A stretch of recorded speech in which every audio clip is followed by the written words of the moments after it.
Om Ajnanatimirandhasya Jnananjanashalakaya Chakshurunmilitam Yena Tasmai Shri Gurave Namaha.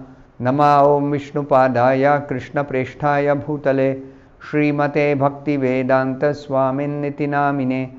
Namaste Saraswate Deve Gauravani Pracharine Nirvishesha Shunyavadi Paschatya Deshatarine Jaya Shri Krishna Chaitanya Prabhu Nityananda Shri Advaita Gadadhara Srivasadi Gaura Bhakta Vrinda Hare Krishna Krishna Krishna Hare Hare Hare Rama Rama Rama Hare Hare Om Namo Bhagavate Vasudevaya Narayanam Namaskritya Naram Chaiva Narottamam Devim Saraswatim Vyasam Tato Jayam Mudirayet. In this session, we will be discussing from 4 verses 38, 39, 40 and 41 of the 18th chapter of the first canto of Srimad Bhagavatam. The 38th verse, Tato abhyetya ashramam balo gale sarpa kalevaram pitaram viksha dukkharto muktakanto rurodaha. The meaning of this verse is, thereafter, when the boy returned to the hermitage, he saw a snake on his father's shoulder, and out of his grief he cried very loudly. This boy has not even seen what has happened. He just heard from his playmates, and immediately his reaction was, how dare the king insult my father? What does he think of himself? Watch my power, now I am going to teach him a lesson. And he became extremely angry, immediately cursed the king to die in 7 days. So this was completely impudent on his part to have cursed the king like that. So he saw the snake on his father's shoulder after having cursed the king already. And he began to cry very loudly, realizing what a great mistake he had done. So in the purport, Srila Prabhupada says, the boy was not happy because he committed a great mistake and he wanted to be relieved of the burden on his heart by crying. Small boy, he's made a very, very big mistake. He's realizing his mistake, but it's too late. So after entering the hermitage and seeing his father in that condition, he cried loudly so that he might be relieved. But it was too late. The father regretted the whole incident. That will be described in the later verses. 39th verse. Sava angiraso brahman shrutva sutavilapanam unmilya shanakair netre drishtva chamse mrutoragam. The meaning of this 39th verse. O Brahmanas, now who is addressing this? O Brahmanas, it is Suta Goswami who is addressing the sages of Naimisharanya while describing this incident. The Rishi who was born in the family of Angira Muni, this Rishi refers to Shamika Rishi, whose ashram Parikshit had entered searching for water, and whose son was Shringi. So this Rishi, that is Shamika Rishi, was born in the family of Angira Muni, a very glorious dynasty or lineage of Brahmanas. Hearing his son crying, gradually opened his eyes and saw the dead snake around his neck. This Rishi was sitting in trance and meditation when Parikshit entered the ashram. So he could not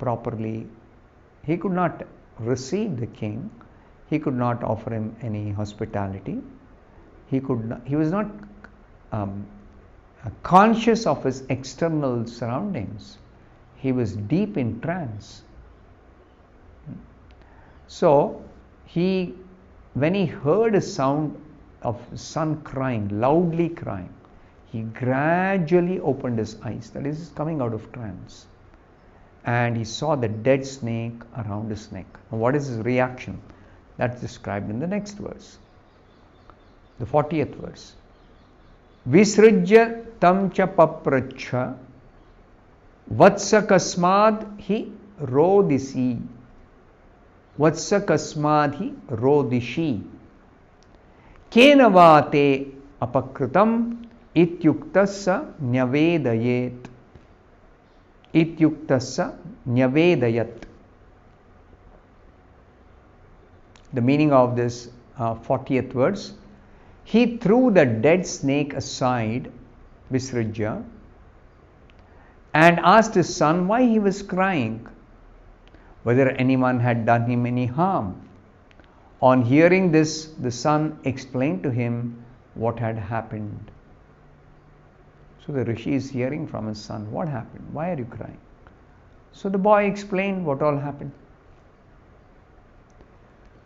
In the purport, Srila Prabhupada says, the father did not take the dead snake on his neck very seriously.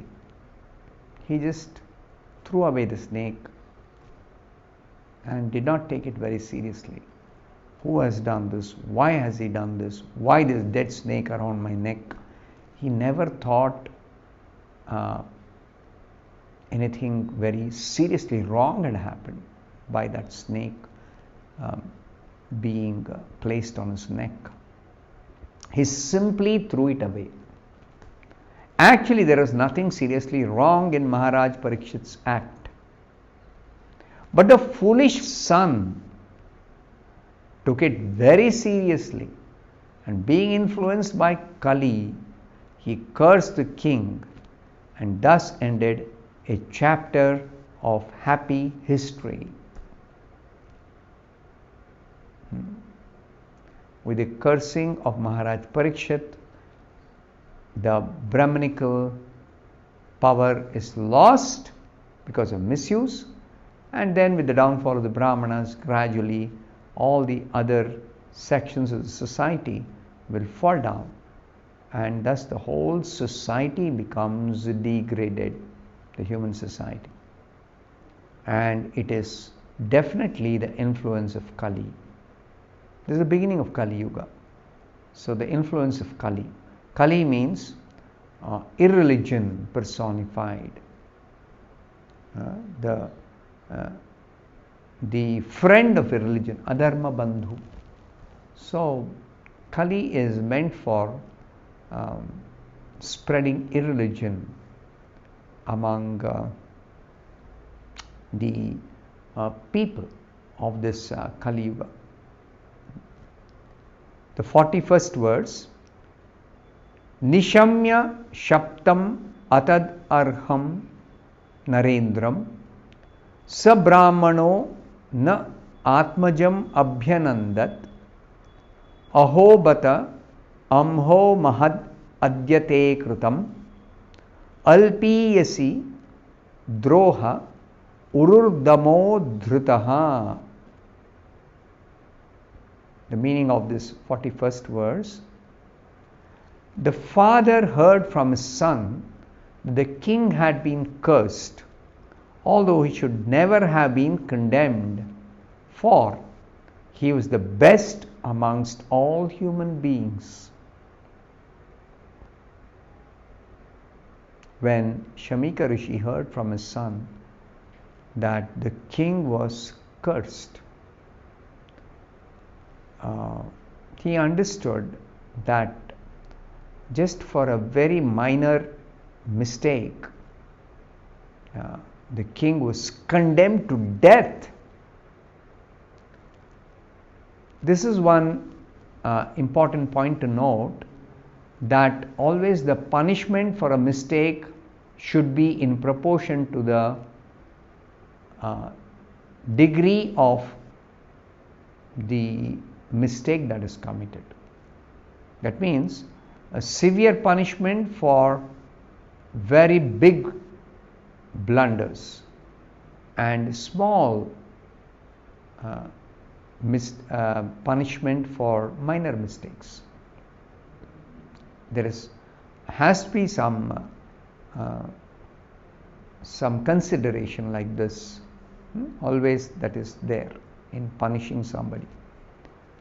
The Rishi did not congratulate his son, but on the contrary began to repent, saying, "Alas, what a great sinful act was performed by my son. He was awarded heavy punishment for an insignificant offense." He refers to the king. The king was awarded heavy punishment for an insignificant offense.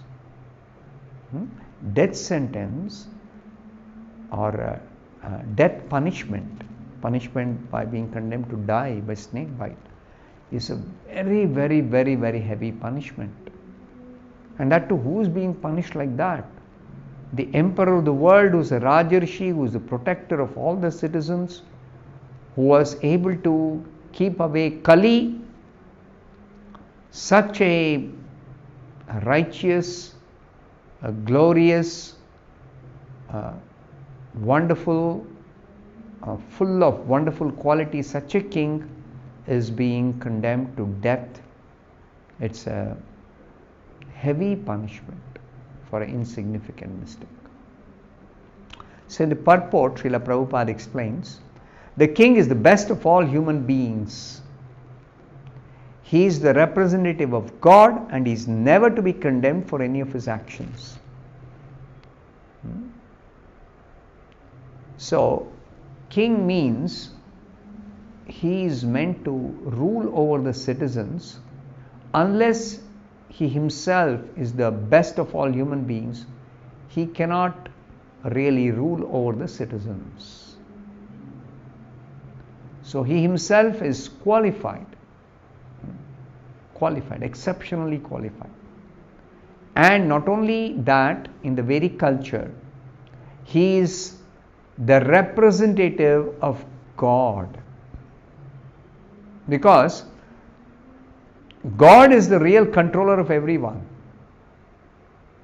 The Supreme Lord, Krishna, he is the supreme controller. But he has his representatives, and particularly in human society, he has his the king as his representative. So such a personality is never to be condemned for any of his actions. In other words, the king can do no wrong. This is the Vedic injunction. The king is never to be condemned, the king is never to be considered as acting wrongly if he is acting as the representative of God and he is ruling according to the Vedic injunctions. Now here is an example given by Srila Prabhupada. The king may order hanging of a culprit son of a Brahmana, but he does not become sinful for killing a Brahmana. Shastras say Brahmana should never be killed. But the king, in exceptional cases, when the son of a Brahmana misbehaves or deserves to be punished by capital punishment, then the king can give that punishment to somebody who is deserving such a punishment. And in that case, the king does not incur the sin for killing a Brahmana. Further, Srila Prabhupada says, even if there is something wrong with the king, he is never to be condemned. So what to speak of a good and pious king like Maharaj Parikshit? So the king is trained to become a Rajarshi, and a Rajarshi or a great saint, he is never to be condemned the way Shringi treated this great Maharaj Parikshit. So the instruction of the Vedas is the king is called Narendra, or Naradeva, and he's the best amongst the human beings. So he should not be condemned like this.